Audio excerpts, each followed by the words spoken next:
Bonner Primary School has adopted a range of strategies to make teaching and learning in the school more effective. Many of them are now being recommended to schools as ways of implementing personalised learning. Given our circumstances, a lot of people sort of don't expect us to achieve particularly highly, and that's almost like a challenge to us. How do you think we're going to spell park, Ben? I don't know. Think, no. P. Write it. P. P. Clever. That's a B.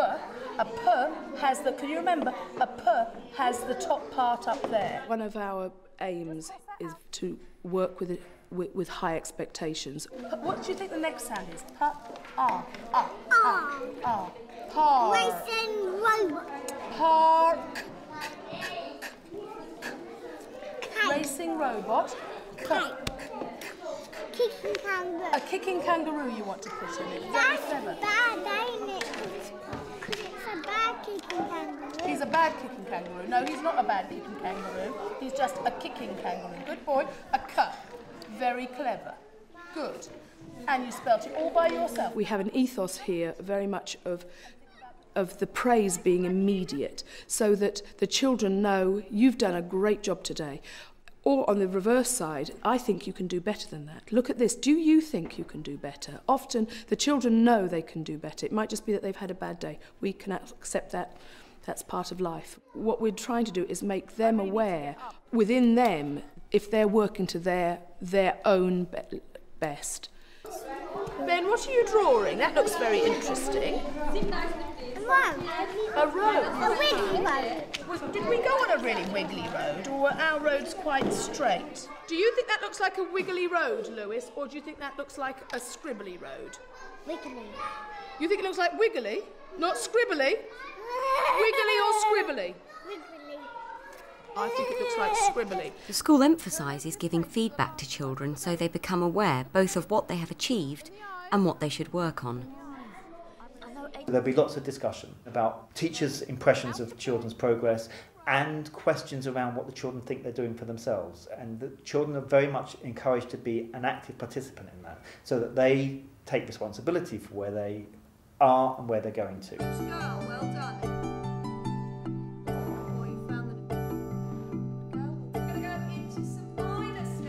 Feedback, it's one of those things you always want to be able to do more. You'd always love to have time to talk individually with every child after every lesson. Ben has a real blockage with maths. He doesn't believe he can do it. The struggle this year has been trying to give him confidence, but also to try and persuade him to use those excellent comprehension skills that he has to get past the problems that he has with maths. I want you to read through number 2, because I know you've got brilliant reading skills, so use your brilliant reading skills, read this through, and then tell me before you start what kind of sum it is. Sometimes it's giving them a catchphrase or a few basics to hold on to. Yeah, so work backwards from... See if you can remember what... I know 8 times Number 8 is 4. I know 8 times 8 is 64. You go gallop, gallop, gallop again, aren't you? I know Muna has... That's my point. Muna has £62. Train tickets to Romford cost £8. Can you see how much money has she got in front of her? 62. Right. And I would love to have that. Right. What's she buying? Ticket. Train tickets. And how much is each one of them going to cost? £8. So, stop. Think.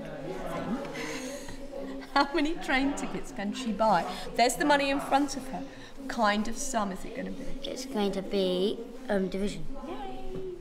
Callum's a character. His actual computational math skills are really quite good, but he'll go charging in.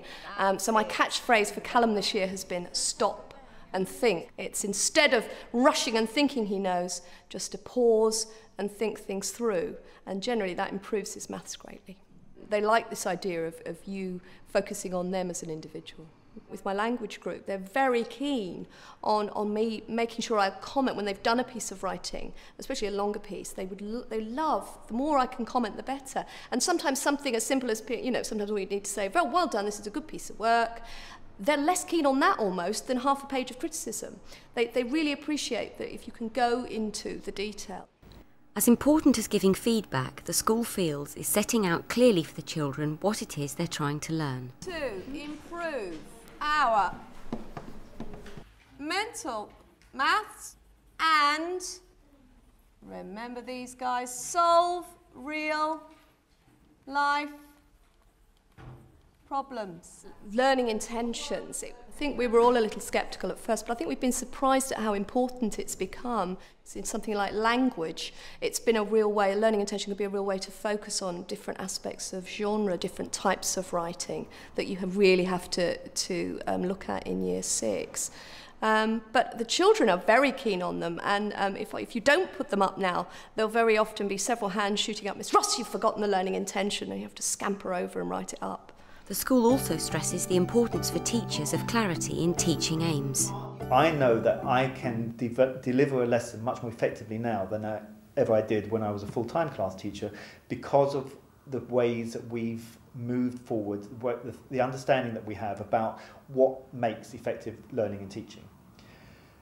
I am much more explicit about what I want to achieve in a classroom in each lesson. 4-4s challenge, but by using 4-4s and number operations, addition, subtraction, multiplication, division, and all the facts that we know, we've got to try and make as many numbers as we can. So, if you think you've understood that, just for 1 minute, talk to somebody next to you and tell me if you can make up any number just using 4-4s. There's one really obvious one. If you think about 4s and adding up, and you had 4-4s, that would be a very obvious number. But see if you can think of any others. That's 4, 8. I understand very much more about how important it is making sure the children are on board with me. I join in with them now in terms of establishing a starting point, having an aim to get to, and we work together to get there. I can guide them, but they're much more involved in the whole learning process than they were. 4 times 4 is 16. Take away 4, and then times 4 again. Ooh, right. So what's your answer? You've got to tell him what it is. Is it 48? Yeah. Jerome says he's made 48. He said 4 times 4 is 16. Yeah, the first thing you did, put it in brackets. Then you said Take away 4. Take away 4, which would be 12, times 4 would end up at 48. The school is now focusing on another element of personalised learning. In recent years, part of our work is focused on the way we teach and the different styles that we need to adopt according to the nature of the children that we're working with. We accept that children are all individual and learn in different ways, just as we do as adults. All the children that we teach learn in different ways. And having a good understanding about the different personalities and their particular learning styles makes us better and makes us more effective teachers. The school's times table challenge has a particular appeal for some children. Jerome, double G, completed, starting double H today. The children compete against themselves to complete a set of 50 graded challenges based on knowledge of the times tables. When they've completed them successfully once, they repeat them against the clock. So, Mohammed, first go at double J was 2 minutes 25. Got 2 minutes 25 to beat.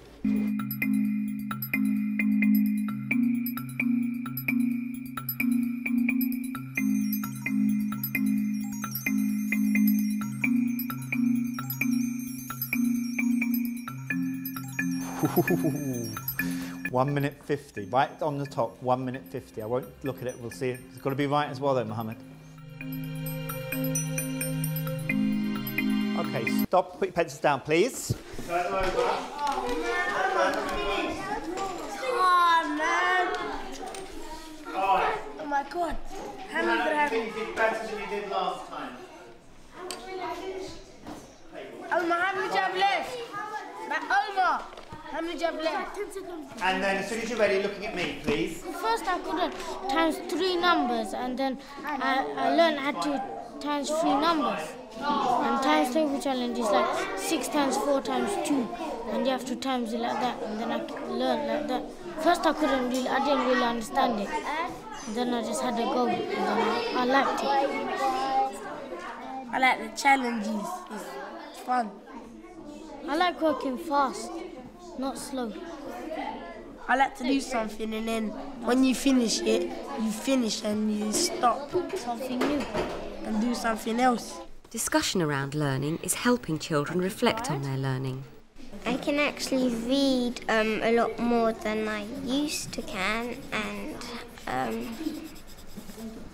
I can write a lot more now, even though I'm really slow at doing it, but I can. And I'm not scared as much anymore. So it's important to be okay with learning, and I think it's quite important to try and like it. If you don't believe that, that means you just don't do it. And then when you get older, everybody will ask you to do stuff, and you say, I don't know how to do it. And then they'll just look at you. That's why it's really important to actually believe that you can actually learn.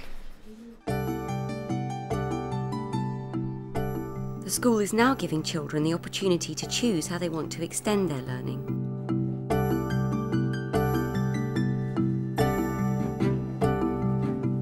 There's textiles, drama, and there's gymnastics and all different things, and we can choose that. For one afternoon a week, Tuesday afternoons, children in years 4, 5 and 6 will be allowed to choose from a range of activities what they're going to learn over the course of 6 weeks. She's writing some words, I'm doing Spot the Difference, we're doing all different kind of things for one on newspaper. I have to do an interview with Mr. Tune, and I got it recorded. I've got to write out the questions, then copy out the answers, and then I've got to type it on the computer. All right, so what name do you think you're going to pick? I have no idea. Would you like to ask your co-editor? Yeah. Okay, if you ask your co-editor, you decide, then you can decide on what your magazine front cover is going to look like. Okay? Children choose to be there, so they are very motivated about the choice that they've made and they want to make it work. And the teachers are offering something they feel very happy about delivering to a good level, a very high level. It's something that they've said, that this is my particular interest, I know I can deal with, teach this well, enthuse children, and so the two things coming together makes it a really exciting learning experience. I learnt Spanish a couple of years ago, and it's something that I really, really love, so it's really good that I have the chance to sort of enthuse the children with some of that passion for communication. Children and teachers both think they benefit from this new way of working. I chose writing because I haven't done that before. I've done more sort of acting, and I chose writing because I also like to write, and I think writing is a good way to express the way I feel. I don't like literacy a lot, and literacy's got to do with newspaper writing, and it will help me to get better at my writing. Don't touch the metal. What we get is the opportunity to see children working in situations they're not familiar with, so they'll often be working with children mixed from other classes across years 4, 5 and 6, which changes the dynamics, which allows us to see them in different scenarios and for them to flourish in different ways. It gives a chance for children who don't often excel in class and in the traditional subjects to maybe shine through. So it gives them a chance to excel and enjoy what they're doing as well at the same time. Bonner Primary School believes that working with high expectations and clarity of aims, as well as engaging in feedback with children, has improved the effectiveness of teaching and learning in the school.